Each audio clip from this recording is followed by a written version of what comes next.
Day 1. The wrong year. The portal doesn't feel like a door this time. It feels like a mistake. 1 second I'm hearing the familiar low hum, the soft vibration that always comes before the jump.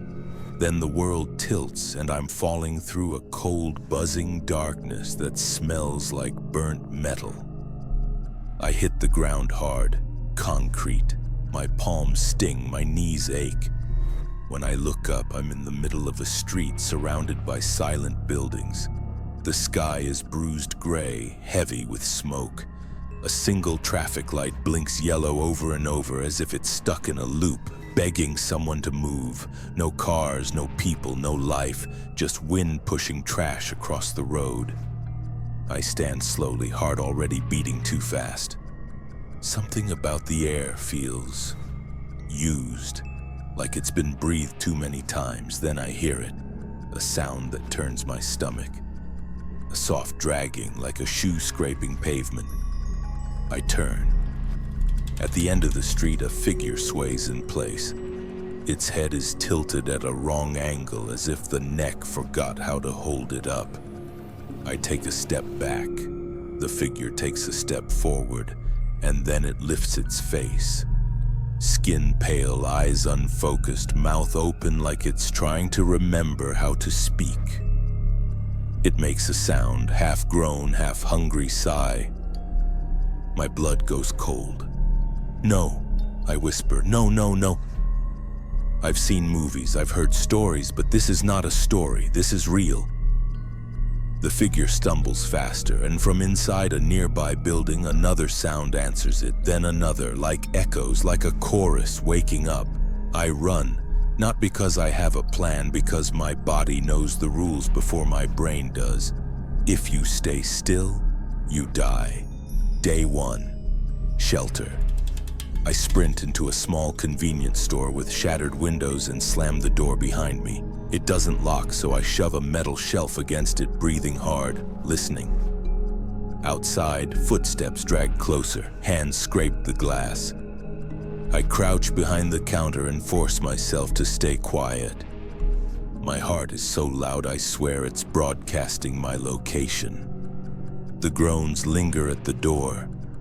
One of them presses its face against the glass, smearing something dark. Then it turns slowly, distracted by a sound somewhere else. I exhale shakily. Okay, think. I need a weapon, water, a place that can hold. I scan the store. Most shelves are empty, but I find a half-full bottle of water in a small backpack behind the counter. Inside, nothing useful except a flashlight. It's something. I grab a metal pipe from the floor, probably from a broken display, and test its weight. Not perfect, but better than my bare hands. Night is coming. I can feel it in the way the sky darkens and the city seems to sink into itself. The quiet becomes thicker. I don't want to be here when it gets dark. I move out the back door into an alley, staying close to walls. I pass a billboard, torn and burnt. I don't recognize the year, but I don't need to. The world tells me enough. There's a fire escape on a nearby apartment building. I climb, hands trembling, and reach the 3rd floor. A window is cracked open. I slip inside. The apartment smells stale, dust and old food. A blanket still lies on a couch, as if someone stood up and never sat back down. I check the rooms quickly. Empty. I push furniture against the door and sit on the floor, pipe in my lap, flashlight beside me. And for the first time since arriving, I let myself feel it. I'm not scared of zombies. I'm scared of what it means that they exist. Because if this is a timeline, then somewhere this started, and if it started once, it can start again. Day 2. Signs of life. Morning arrives like a weak apology. Gray light leaks through the window. The city looks dead in daylight, less terrifying but more hopeless. I eat nothing because there's nothing safe to eat. My stomach complains, but I ignore it. I need supplies. I also need answers. I step outside onto the hallway and freeze immediately. Down the corridor, scratch marks, deep, like someone tried to claw through the wall. I keep moving. On the stairwell door, someone wrote in thick red paint, "Do not trust the quiet." I swallow hard. When I reach the street again, the world is still. A few zombies wander far away, slow and aimless, like broken toys. I move toward a pharmacy sign I spot in the distance. Halfway there, I hear a whistle, sharp, controlled. I freeze and look around. From a rooftop across the street, a person waves, a real person. They gesture at me to come closer, then point to a side door. My heart jumps with a feeling so intense it almost hurts. Hope. I enter the side door and climb a stairwell. On the roof, I find two survivors, one man, one woman, both armed, both cautious. "Don't move," the woman says, aiming a pistol. "I'm not infected," I blurt out. I'm lost." The man laughs bitterly. "Aren't we all?" They lower their weapons slightly, but don't relax. "What's your name?" the woman asks. I hesitate.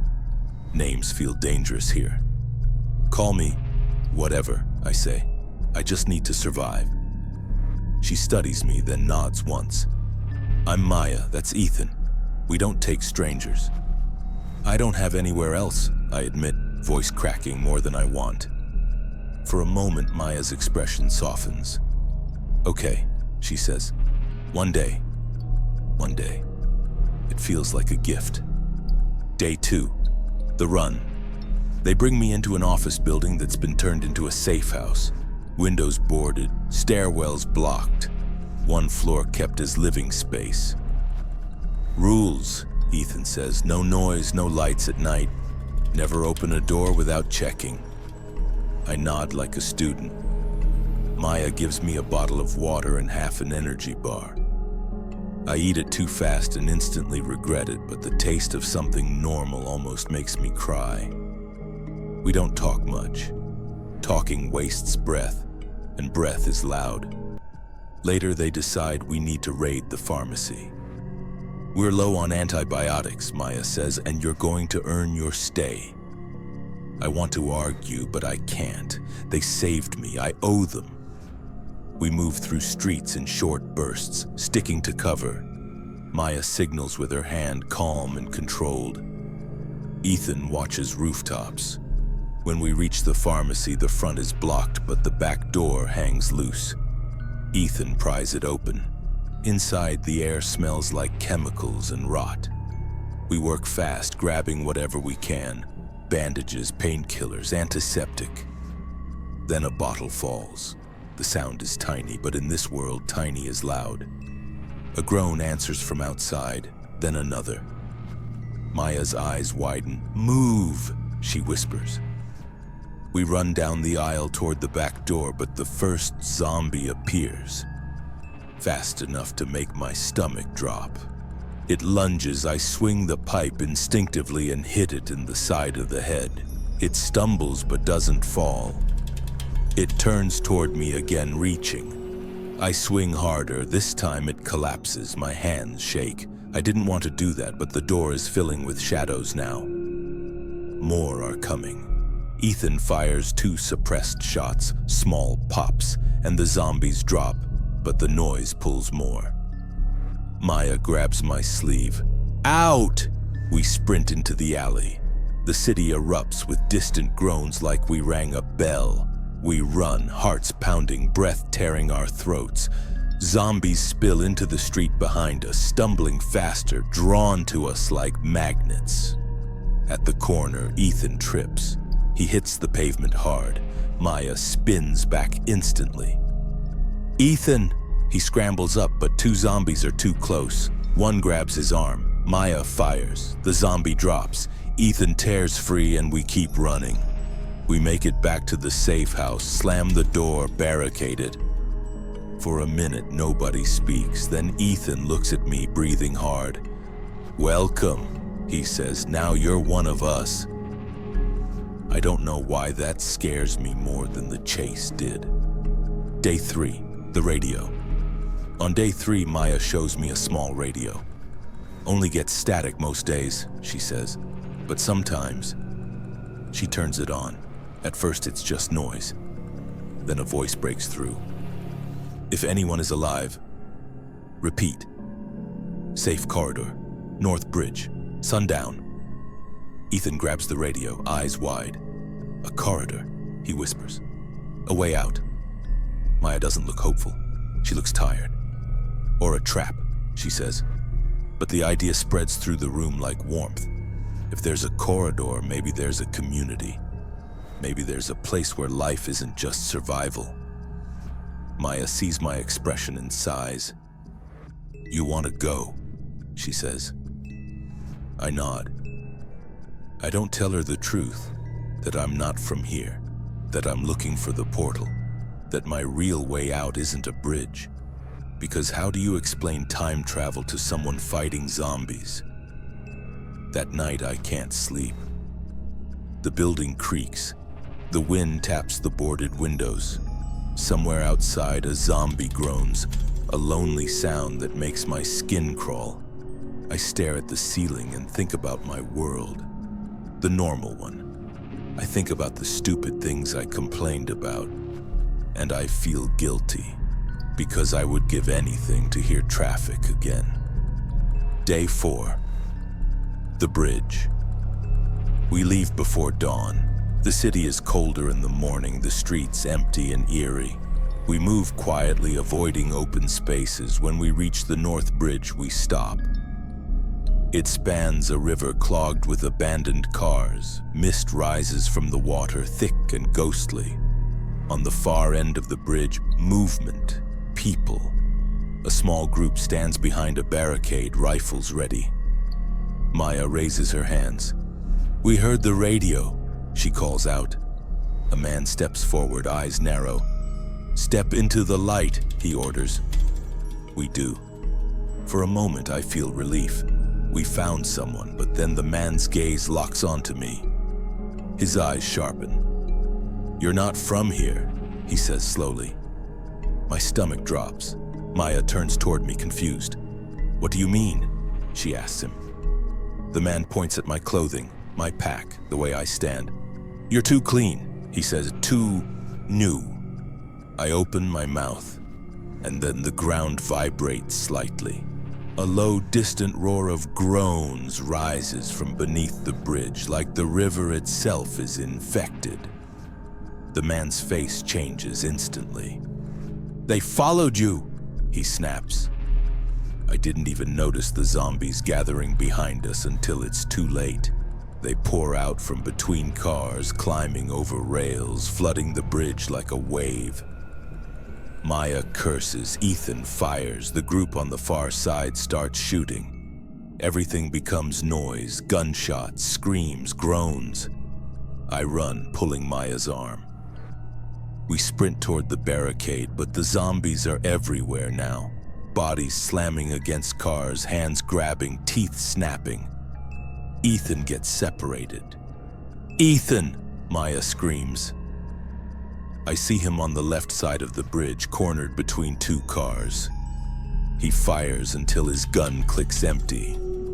A zombie lunges. I don't think, I just move. I swing the pipe with everything I have. The zombie drops. Ethan stumbles backward, eyes wide. "Go!" I shout. Maya grabs him and we run together, pushing through the chaos. We hit the far side and tumble behind the barricade. The group slams a gate shut. We collapse, gasping. The bridge is a nightmare behind us. Maya is shaking. Ethan is bleeding from a bite on his sleeve, fabric torn, skin scratched. Maya stares at it, terrified. "Is it?" she whispers.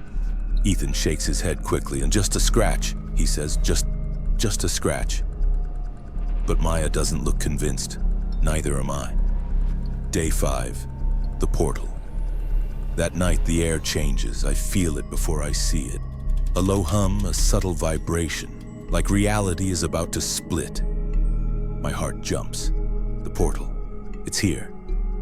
But it's not in the safe zone. It's outside, beyond the walls, where the dead roam. I look at Maya and Ethan. They're sitting by a small fire, faces hollow with exhaustion. I can't leave them. And yet, I have to. Because if I miss this window, I don't know when the next one will appear. Maya notices my expression. "You're leaving," she says, not asking. "I have to," I whisper. "Where?" Ethan asks, his voice small. I hesitate, then I tell them the only truth that matters. Somewhere better. Maya laughs softly, but it's not happy. "Does that exist?" she asks. I look at them, two people who pulled me back from the edge, who shared water, who fought beside me. "I don't know," I admit, "but I have to try." Maya stands, steps closer, and presses something into my hand. A small pendant, an old key on a string. "For luck," she says. My throat tightens. I nod, unable to speak. Then I slip out through a side gate, moving into the ruined streets. The city is darker at night. Zombies wander like shadows drawn by distant sounds. I move slowly, avoiding them, holding my breath whenever one passes close. The hum grows louder. The portal flickers in an alley ahead. Blue-white light vibrating like a torn curtain in the air. Relief hits me like a wave. I'm almost out, then a scream erupts behind me. "Maya!" I spin. She's outside the walls, running toward me, Ethan behind her, stumbling. "Ethan turned," she cries, voice breaking. He tried to hide it." Behind them, Ethan moves wrong, too stiff, too hungry. He isn't Ethan anymore. Maya reaches me, grabbing my arm. "Please," she begs, "don't leave me." My mind fractures. The portal is right there. Freedom, home. And yet Maya is here, alive, terrified, begging. I swallow hard. I take her hand. "Come with me," I whisper. She stares, shocked. "There's no time," I say. "Just trust me." The dead Ethan lunges. I yank Maya forward and we dive into the portal together as his fingers swipe at the air where we were. Light explodes, the world dissolves. Epilogue. After I slam onto metal, bright lights, clean air, my chest heaves. Beside me, Maya gasps, eyes wide with disbelief. She looks around the lab, the sterile room, the smooth walls, the humming machines. Her hands shake. "What is this?" she whispers. I sit up slowly. I don't know if bringing her was possible. I don't know if I broke something, but I know one thing. I couldn't leave her. I look at her and speak softly. "This," I say, voice trembling, "is somewhere better." Maya's eyes fill with tears. For a moment, we just breathe, alive. And in the corner of my palm, the old key pendant rests against my skin. A reminder that even in a world of monsters, humanity can survive.